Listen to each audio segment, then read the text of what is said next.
Data Satgas COVID-19 menyebutkan, pertanggal 8 November lalu, Sumatera Selatan bebas zona merah penyebaran COVID-19 di 17 kabupaten kota. Rata-rata daerah di provinsi ini berada antara zona orange hingga hijau.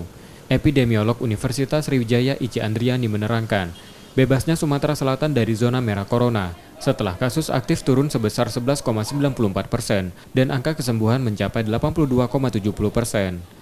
Kondisi itu membuat layanan kesehatan berangsur meningkat, meski penambahan kasus masih fluktuatif, akibat kesadaran penerapan protokol kesehatan di provinsi ini secara individu masih longgar.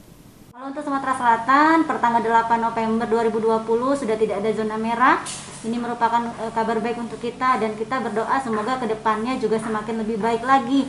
Tetapi mohon masyarakat kita mari bahu-membahu menyelesaikan pandemi ini, memerangi pandemi ini dengan protokol kesehatan. Zona oranye, 3 zona risiko rendah. Klaster perkantoran saat ini mendominasi penyebaran virus corona di Sumatera Selatan. Epidemiolog meminta aktivitas produktif yang dilakukan masyarakat tetap menerapkan protokol kesehatan yang ketat. Reski Oktora, Muklas Diferensial, Kompas TV, Palembang.